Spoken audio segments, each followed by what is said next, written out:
नमस्कार। आप सभी का आज की इस चर्चा में स्वागत है। आज एक महत्वपूर्ण विषय पे हम चर्चा करने वाले हैं और ये जानने का प्रयास करेंगे कि क्या काल की जो सबसे ज्यादा अबूझ पहेलियां हैं को अपने में समाहित किए हुए, क्या काल की कुछ ऐसी विमाएं हैं, ऐसी डायमेंशन है जिसको हम समझकर अपने जीवन को और सुंदर बना सकते हैं? क्या वास्तव में जिसे हम जीवन कहते हैं वो काल के द्वारा दिया गया एक्सपीरियंस ही है? और अगर ऐसा है तो क्या वो एक्सपीरियंस हमारे ऐसे हो सकते हैं जिससे हम अपने जीवन को और उन्नत कर सकें, संपन्न कर सकें, पूर्ण कर सकें और अपने आप में संपूर्ण कर सकें? तो ऐसे ही इच्छा के साथ आज की हम ये यात्रा अपनी प्रारंभ करते हैं और समझने का प्रयास करते हैं कि किस प्रकार से काल अपनी गति दिखाता है और हमारे जीवन को प्रभावित करता है और उसके माध्यम से किस प्रकार से हम अपने जीवन को और अधिक सुंदर बना सकते हैं। तो आप सभी एक चीज को तो मानेंगे कि काल साइक्लिकल है, एक चक्र के रूप में है। जो समय आता है वो जाता है, फिर वापस आ जाता है। अब कैसे? आप देखिए, डेली हमारे जीवन में प्रातः काल होती है, सूरज निकलता है, फिर उसके बाद दोपहर होती है, सूरज धूप ऊपर चढ़ जाती है, फिर उसके बाद शाम होती है, सूरज छुप जाता है, फिर रात आने लगती है, घिरने लगती है, फिर चांद तारे दिखाई देते हैं, फिर उसके बाद रात भी जो है ढलने लग जाती है, चंद्रमा भी गायब हो जाता है और फिर सवेरे पौ फटती है और उसके बाद में फिर से दिन निकल आता है। तो ये एक चक्र है, ये चक्र लगातार निरंतर चल रहा है। पृथ्वी के चारों तरफ चंद्रमा घूम रहा है, वो एक साइक्लिकल गति कर रहा है। आप अगर शुक्ल पक्ष और कृष्ण पक्ष को देखें तो वो भी एक प्रकार के चक्र में है कि वो एक नित्याएं आती हैं, वो जाती हैं, फिर दूसरी आती हैं, फिर तीसरी नित्य आती हैं, फिर चौथी आती हैं और इस प्रकार से घूमते घूमते उसी पूरी साइकिल एक प्रकार से हो जाती है जिसे हम टाइम कहते हैं। अब इसी प्रकार से अगर आप देखें तो आपका वर्ष भी है। तो समय अगर आप किसी भी मानक पर देखें, जो जिस भी प्रकार से हम उसको समझने का प्रयास करते हैं, तो है साइक्लिकल, एक चक्र की तरह घूम रहा है। वो चक्र अगर बहुत बड़ा हो तो हमें ऐसा लगने लगता है कि टाइम लीनियर है, अन्यथा हमें दिखाई देता है और समझ में आता है कि टाइम डेली साइक्लिकल है। तो ऐसे में जब हम समझ पा रहे हैं कि समय साइक्लिकल है तो आप समझ सकते हैं कि इसमें दो प्रकार की गतियां भी पॉसिबल होंगी। तो अगर मान लीजिए इस चक्र में आप किसी भी बिंदु पर खड़े हैं, जो समय का चक्र है उसमें, तो आप दो प्रकार की गतियां कर सकते हैं। उसके विपरीत भी चल सकते हैं, समय के विरुद्ध भी लड़ करके चल सकते हैं। जो समय आपके सामने ला रहा है उसको लड़ करके धकेलते हुए अपनी साधनाओं के बल पे, अपने पौरुष के बल पे आप आगे बढ़ सकते हैं। और दूसरा है, आप उस समय को स्वीकार करके आगे निकल सकते हैं। तो ये दोनों ही गतियां इसमें समय के चक्र में संभव है। तो बहुत सारे साधक आपने देखे होंगे जो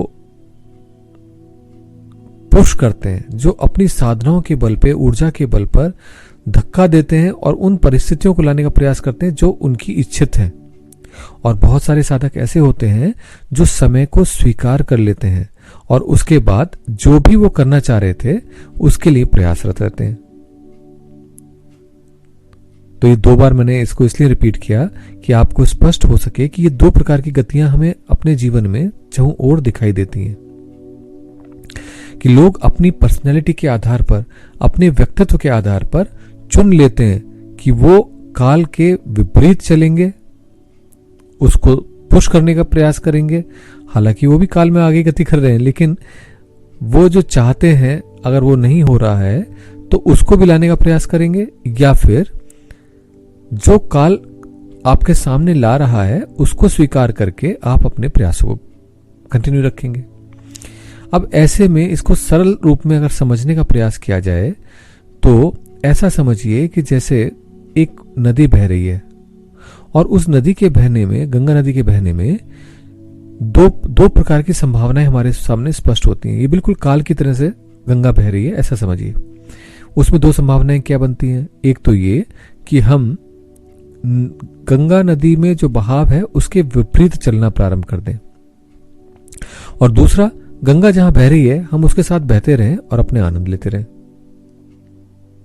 तो हमारा फोकस कहां पर है, इस बात पे डिपेंड करेगा कि हम अपने जीवन के लिए कैसा सृजन चुनते हैं। अब आप देखिए कि ये जो दूसरा पथ है जिसमें सब कुछ स्वीकार कर लिया गया और उसके बाद में अपने जीवन को परिवर्तित किया गया, ये और जीवन की परिवर्तन संभव हो पाए, ये आपने देखा होगा श्रीमद् भागवत में इसको बहुत विस्तार से समझाया गया है। और कृष्ण जी ने इसी को ही एक जीवन को जी करके हम सबको दिखाया, जिसमें उन्होंने कहीं पर भी किसी समय को ना लाए ऐसा नहीं कोशिश की। समय को उन्होंने स्वीकार किया और उसमें जो श्रेष्ठ था वो उस क्षण में संपन्न किया।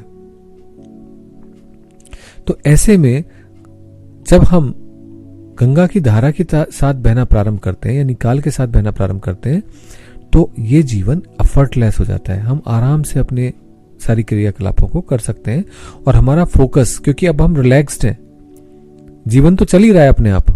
आप जब छोटे थे तो बड़े हुए, ऐसा नहीं है कि आपको किसी ने खींच के बड़ा किया या मुझे खींच के बड़ा किया, ये तो होना ही था। और जब ये होना ही था तो इसके लिए समस्या या इसके लिए परेशान होने की क्या आवश्यकता है, ये जब समय आएगा तो हो ही जाएगा। तो ऐसे में जब हम गंगा की धारा के अनुरूप चल रहे हैं, काल के अनुरूप चल रहे हैं, तो हमारा फोकस कहाँ होना चाहिए, हमारे आनंद पर, जीवन पर, जीवन के एक्सपीरियंस पर। और जैसे जैसे जीवन की संवेदनाएं और गहराती जाती हैं, हम अपने अस्तित्व के, अपने मूल के उतने ही निकट पहुंच जाते हैं। दूसरा प्रयोग जिसमें हम उसके अगेंस्ट चलते हैं धारा के, तो अगर आप देखें तो दोनों में जो मूलभूत अंतर आता है दोनों अप्रोचेस में, एक में ईगो को, अहंकार को, अभिमान को अपने पहले ही चरण में त्याग दिया गया और काल को या धारा को एक्सेप्ट कर लिया गया। दूसरा, उसमें अपने उस बल के अभिमान, अपने सामर्थ्य के अभिमान, अपनी ऊर्जा के अभिमान के वश व्यक्ति क्या करता है, वो कोशिश करता है उन ऊर्जाओं को उपयोग करके काल के विपरीत, उस धारा के विपरीत चलने की, गंगा की धारा के विपरीत चलने की। और उसमें वो कुछ समय तक चलता भी है, ऐसा नहीं है, बहुत सारी क्षमताएं हमारे को दी हैं ईश्वर ने, तो हम चल भी सकते हैं, कर भी सकते हैं। परंतु एक स्थिति ऐसी आती है जहां पर उसका वो जो अभिमान था वो टूटने लगता है, खंड खंड होने लगता है, वो बिखर जाता है। और वो जो अवस्था है वहां वो भी पुनः उस धारा के साथ एक हो जाता है। तो अल्टीमेटली हम चाहे इस यात्रा में आगे की तरफ बढ़ें या पीछे की तरफ बढ़ें, पहुंचना हमें उसी अवस्था में है जहां पर हम मूल रूप से अपने अस्तित्व से एकाकार होने लगते हैं। तो अब जब हमें यह स्पष्ट हो गया कि हम काल में दो प्रकार की गति कर सकते हैं, काल को स्वीकार करें, जो कुछ हमारे सामने आ रहा है उसको एक्सेप्ट करें और जीवन में अपने लक्ष्य की ओर बढ़ें। दूसरा, जो हमारे जीवन में आ रहा है उस सबसे जूझें कि ये नहीं, ऐसा नहीं, ऐसा चाहिए।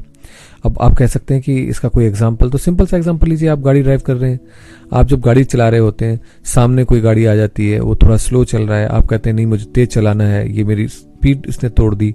आप पूरी कोशिश करते हैं उससे निकल करके, लेफ्ट राइट करके किसी प्रकार से आगे अपनी गाड़ी को निकाल लें। अब ये जो क्रिया है, प्रक्रिया है, ये आप जूझ रहे हैं उसके साथ।